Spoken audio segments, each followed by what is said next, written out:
नमः श्री सरस्वत्यै नमः श्रीपादवल्लभ नरसिंह सरस्वती श्री गुरुदत्तात्रेयाय नमः श्री गणपति सच्चिदानंद सद्गुरुभ्यो नमः दत्तात्रेय समारंभां नृसिंहादिकमध्यमां सच्चिदानंद पर्यन्तां वन्दे गुरुपरम्पराम् गणपति गुरुमेकं सच्चिदानन्दरूपं विबुधनिवहसेव्यं योगमार्गाधिरूढं शरणमुपगतानाम् आर्तिसङ्घ मम हृदयनिनम्रो नमामि वसुदेवसुतं देवं कंसचाणूरमर्दनं देवकी परमानन्दं कृष्णं वन्दे जगद्गुरुं श्री श्री श्री गणपति सच्चिदानन्द सद्गुरुभ्यो नमः जय गुरुदत्त శ్వశక్తాత్మా ఒక్క నిమిషం బాహ్య స్పర్శేష్వసక్తాత్మా బాహ్య హా కింద యావత్తు స్పర్శే స్పర్శే అది షా అండి శంకరాష నెక్స్ట్ షణ్ముఖాష షణ్ముఖాషాకి వావత్తు బాహ్య స్పర్శే శ్వస శ్వా తర్వాత అసా కొంచెం యూజువల్ గా షా అని చెప్పేస్తారు చూసుకోండి శ్వసక్తాత్మ కా కింద తావత్తు ఆ తా కింద మావత్తు కూడా క్లియర్ గా వినపడేటట్టు చెప్పాలి తేల్చి చెప్పకూడదు కాకి తాన్ని జాయిన్ చేసి చెప్పాలి బాహ్య స్పర్శే శ్వసక్తాత్మా బాహ్య స్పర్శేష్వసక్తాత్మా బాహ్య స్పర్శేష్వసక్తాత్మా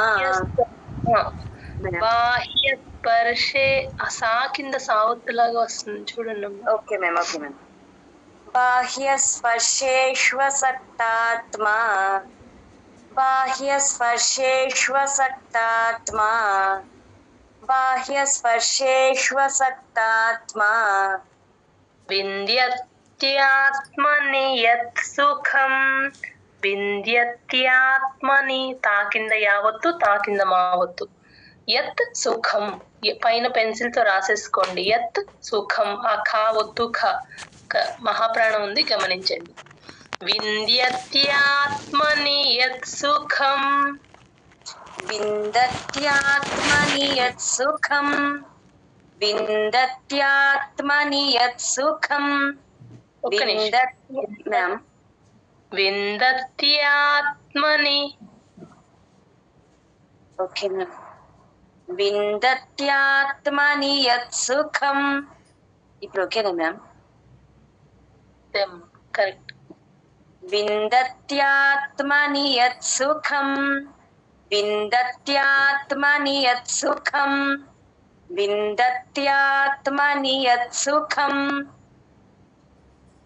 సబ్రహ్మ యోగయుక్తాత్మా సబ్రహ్మ ఇక్కడ సాకి బాని జాయిన్ చేసి చెప్పాలి యూజువల్ గా సబ్రహ్మ అనేస్తారు అలా అనేకూడదు సబ్రహ్మ బా కింద రకారం ఎప్పుడొచ్చినా ముందు అక్షరానికి కలుపుకొని చెప్పాలి బ్రహ్మ ముందు మా చెప్పి తర్వాత హా చెప్పాలి BRAMHA బ్రహ్మ యోగయుక్తాత్మా సబ్రహ్మ యోగయుక్తాత్మా సబ్రహ్మ యోగయుక్తాత్మా సబ్రహ్మ యోగయుక్తాత్మా సబ్రహ్మ యోగయుక్తాత్మా సుఖమక్షయమశ్నుతే సుఖ ఖా ఒత్తు ఖ అండి గమనించండి మక్షయ మాకి క్ష అని జాయిన్ చేసి చెప్పాలి సుఖమక్షయమశ్నుతే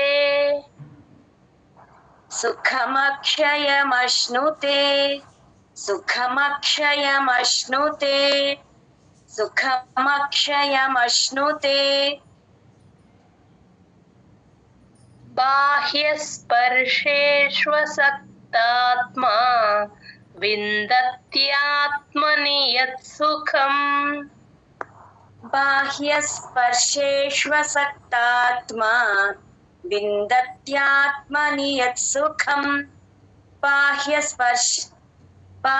స్పర్శేష్వసక్తాత్మా విందత్యాత్మని యత్ సుఖం बाह्यस्पर्शेष्वसक्तात्मा विन्दत्यात्मनि यत्सुखम् सब्रह्मयोगयुक्तात्मा सुखमक्षयमश्नुते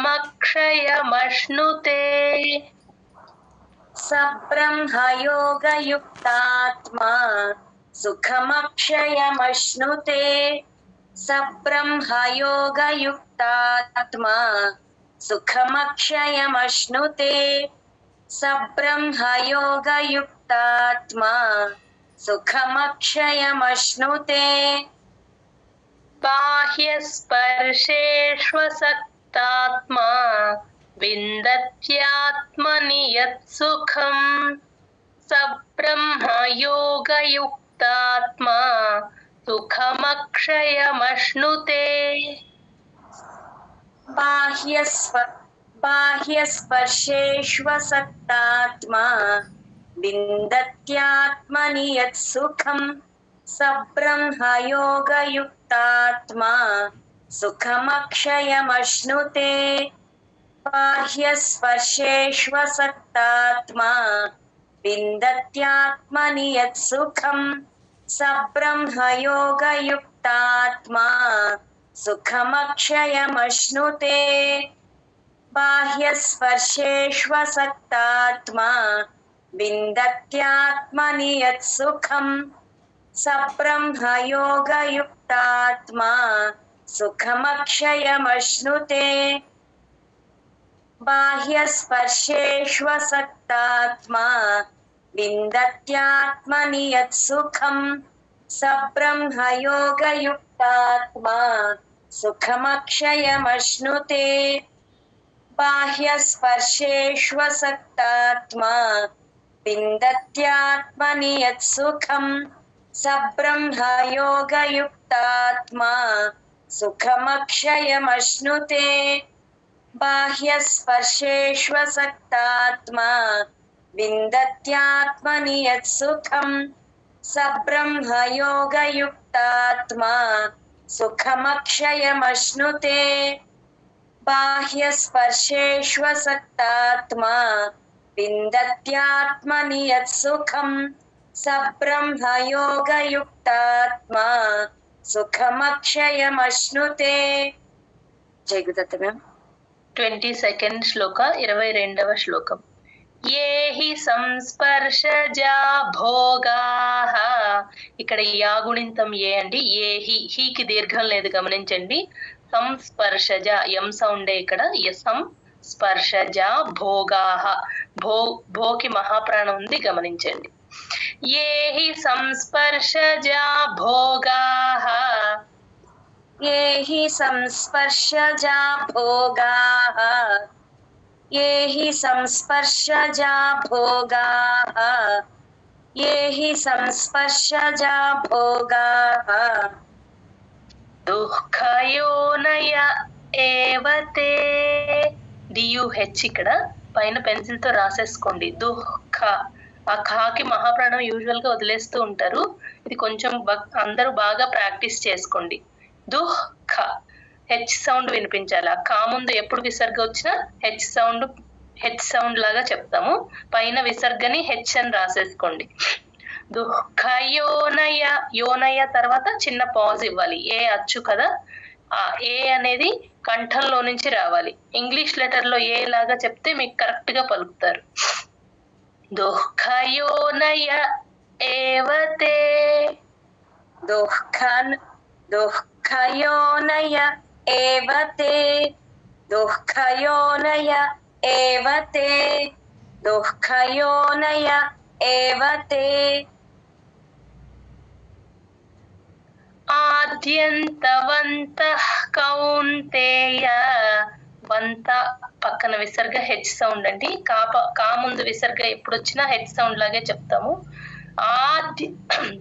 ఆది సెకండ్ ఆద్యంత దా కింద యావత్తుంది గమనించండి కౌంతేయలో ఔకారం కరెక్ట్ గా వినపడేటట్టు చూసుకోండి ఔ అన్నప్పుడు నోరు రౌండ్ గా రావాలి ఆద్యంతవంతః కౌంతేయ आद्यन्तवन्तः कौन्तेय आद्यन्तवन्तः कौन्तेय आद्यन्तवन्तः कौन्तेय न तेषु रमते बुधः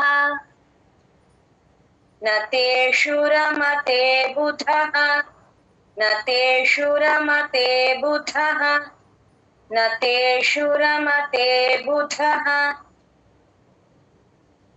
ये हि संस्पर्शजा भोगाः दुःखयोनय एव ते ये हि संस्पर्शजा भोगाः दुःखयोनय एव ते ये हि संस्पर्शजा भोगाः दुःखयोनय एव ते ये हि संस्पर्शजा भोगाः दुःखयोनय एव ते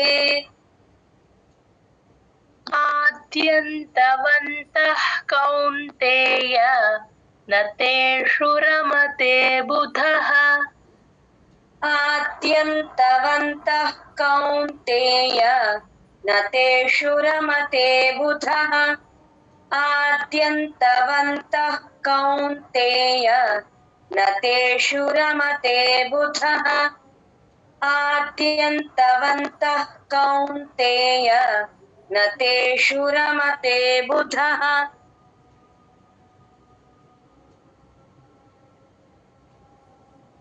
జయగురుదత్త శర్మిల గారు మ్యూట్ వినిపించలేదా మ్యామ్?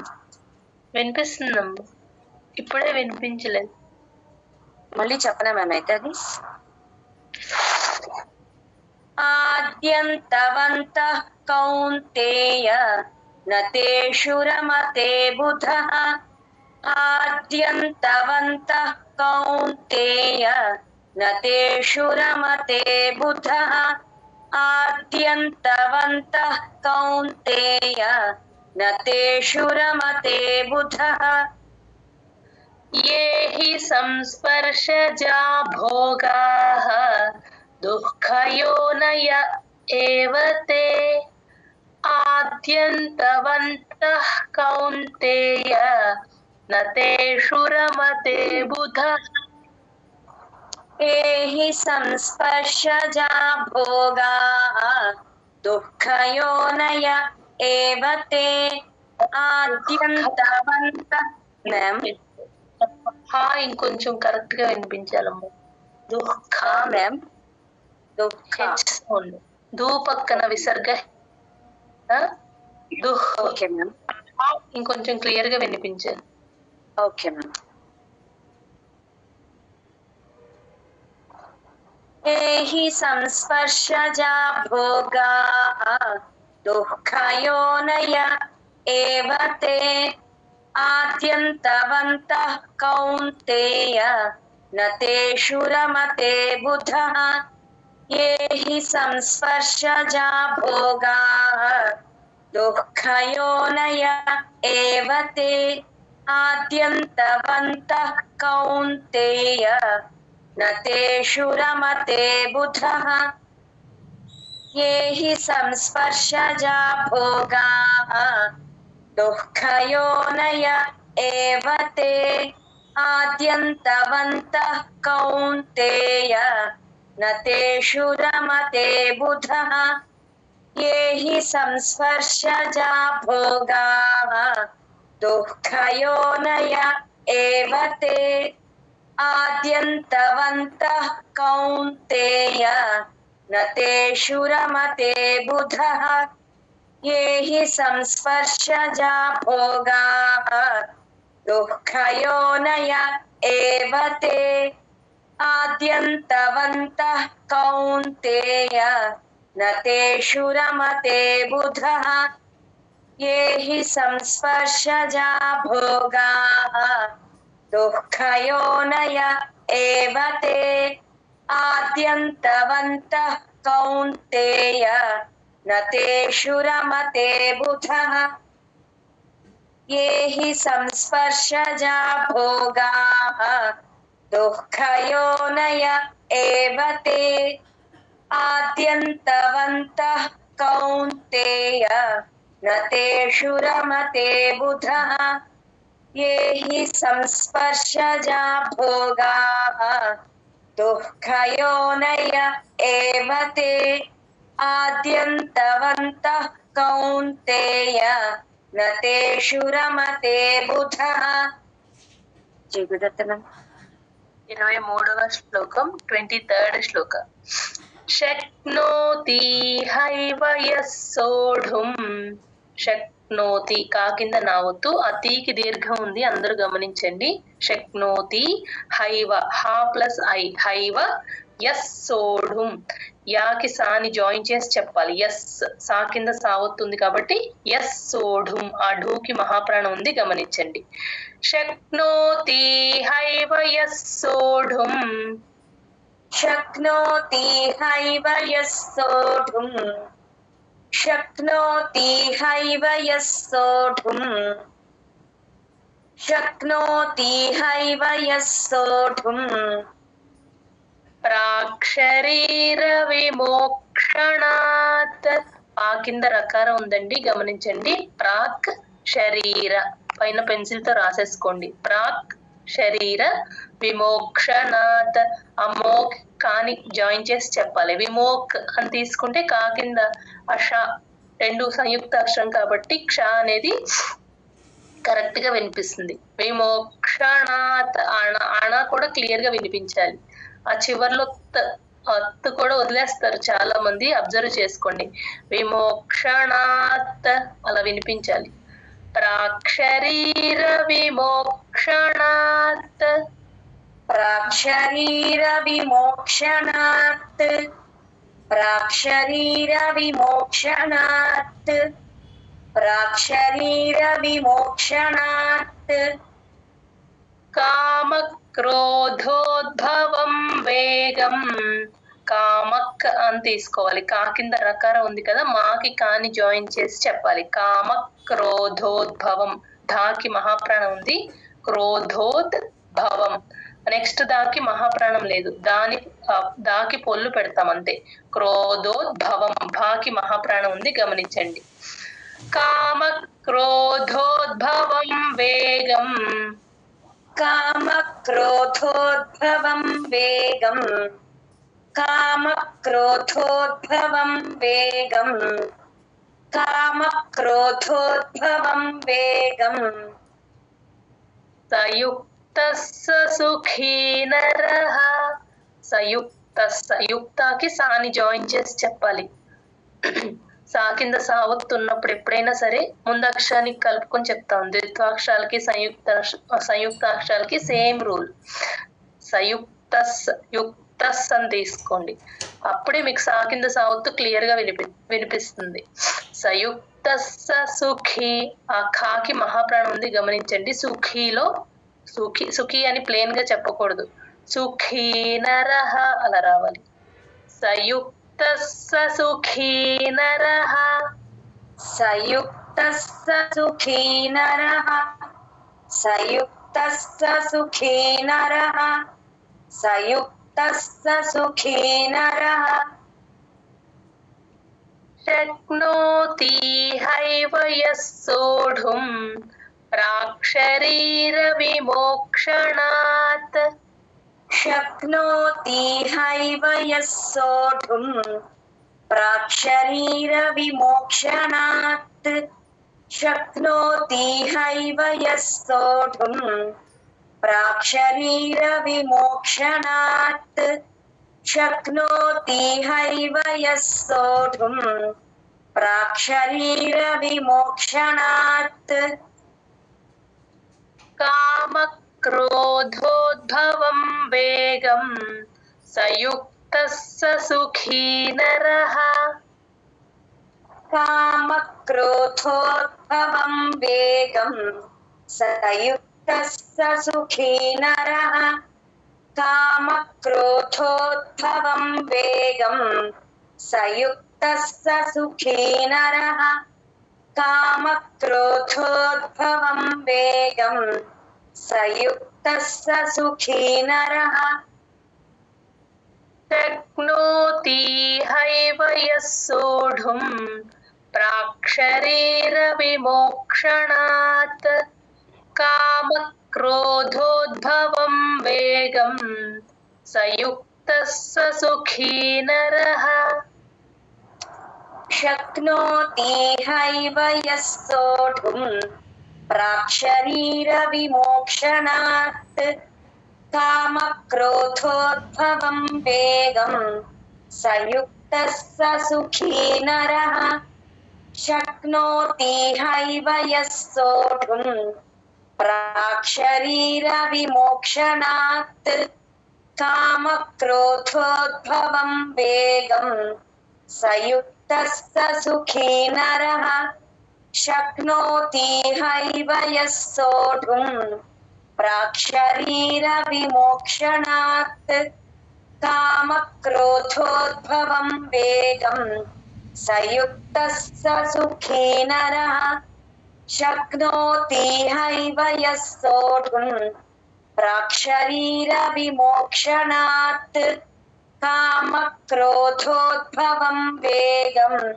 स युक्तः स सुखी नरः शक्नोति हैव यः सोढुम् प्राक्शरीरविमोक्षणात् कामक्रोधोद्भवं वेगं स युक्तः स सुखी नरः शक्नोति हैव यः सोढुम् प्राक्शरीरविमोक्षणात् कामक्रोधोद्भवं वेगं स युक्तः स सुखी नरः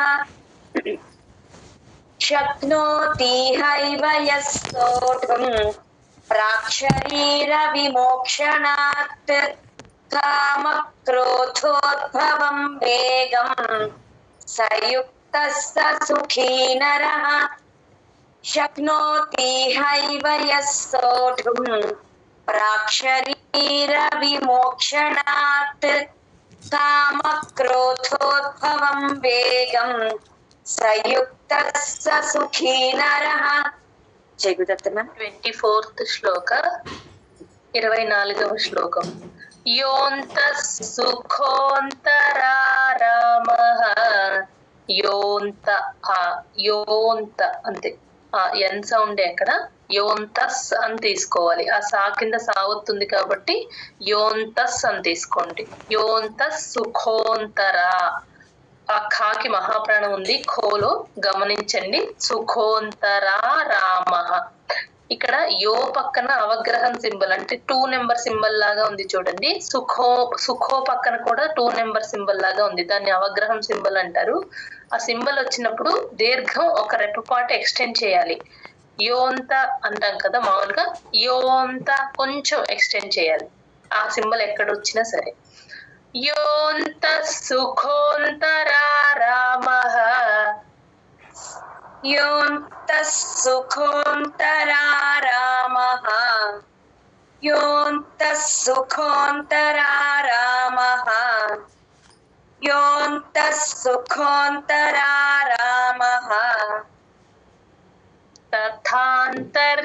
तथान्तर्ज्योतिरेव यः तथा మామూలు ప్లేన్ తా తర్వాత టీహెచ్ఏ థా రెండు పక్క పక్కన వచ్చినప్పుడు కొంచెం క్లియర్ గా వినపడేటట్టు చెప్పాలి కొంచెం ఇది నోట్ చేసుకోండి అందరూ తథా టీహెచ్ఏ థా కొంతమంది తథా అని చెప్పేస్తారు గమనించుకోండి తథా ఒత్తు అది టీహెచ్ఏ థా తథాంతర్ జ్యోతి ఆ జా కింద యావత్తు కూడా యూజువల్ గా జ్యోతి అని చెప్పేస్తారు జ్యోతి అని చెప్పకూడదు జా జ్యోతి ఆ యావత్తు ఎక్కడొచ్చినా సరే హైలైట్ చేసి ఒక అక్షరం లాగే చెప్పుకుంటాం మనం జ్యోతి ఓకేనా తథాంతర్జ్యోతిరేవ యః తథాంతర్జ్యోతిరేవ యః तथान्तर्ज्योतिरेव यः तथान्तर्ज्योतिरेव यः तथान्तर्ज्योतिरेव यः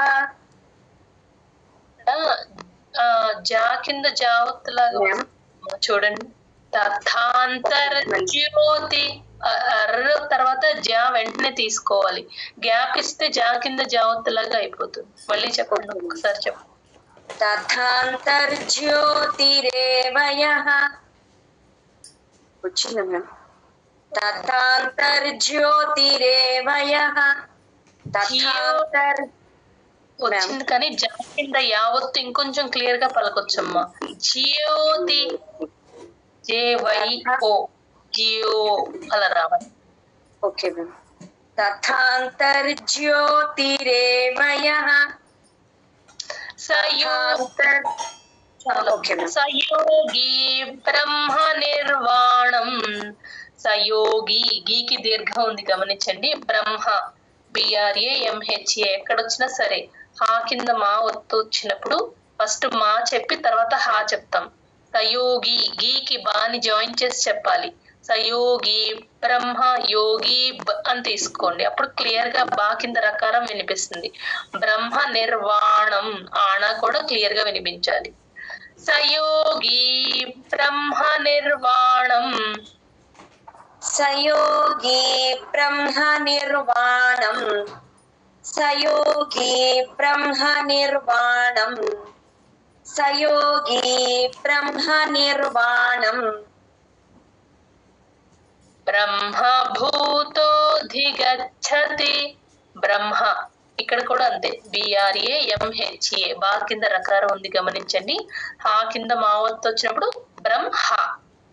మా ఫస్ట్ చెప్పి తర్వాత హా చెప్తాం. భూకి మహాప్రాణం ఉంది గమనించండి.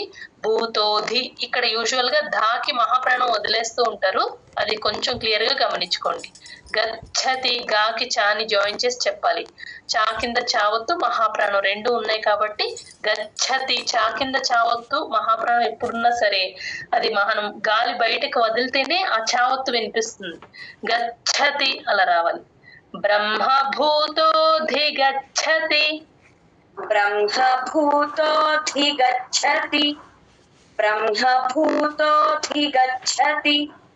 బ్రహ్మభూతోధిగచ్చతి. యోऽन्तः సుఖోऽन्तరారామः తథాంతర్జ్యోతిరేవ యః. యోऽन्तः సుఖోऽन्तరారామः తథాంతర్జ్యోతిరేవ యః. యోऽन्तः సుఖోऽन्तరారామः తథాంతర్జ్యోతిరేవ యః. యోऽन्तः సుఖోऽन्तరారామः తథాంతర్జ్యోతిరేవ యః. సయోగి బ్రహ్మ నిర్వాణం బ్రహ్మభూతోధిగచ్చతి. సయోగి బ్రహ్మ నిర్వాణం బ్రహ్మభూతోధిగచ్చతి. సయోగి బ్రహ్మ నిర్వాణం బ్రహ్మభూతోధిగచ్చతి. సయోగి బ్రహ్మ నిర్వాణం బ్రహ్మభూతోధిగచ్చతి. యోऽन्तः సుఖోऽन्तరారామः తథాంతర్జ్యోతిరేవ యః. సయోగి బ్రహ్మ నిర్వాణం బ్రహ్మభూతోధిగచ్చతి. యోऽन्तः సుఖోऽन्तరారామः తథాంతర్జ్యోతిరేవ యః. సయోగి బ్రహ్మ నిర్వాణం బ్రహ్మభూతోధిగచ్చతి. యోऽन्तः సుఖోऽन्तరారామः తథాంతర్జ్యోతిరేవ యః. సయోగి బ్రహ్మ నిర్వాణం బ్రహ్మభూతోధిగచ్చతి. యోऽन्तः సుఖోऽन्तరారామः తథాంతర్జ్యోతిరేవ యః. సయోగి బ్రహ్మ నిర్వాణం బ్రహ్మభూతోధిగచ్చతి. యోऽन्तः సుఖోऽन्तరారామः తథాంతర్జ్యోతిరేవ యః. సయోగి బ్రహ్మ నిర్వాణం.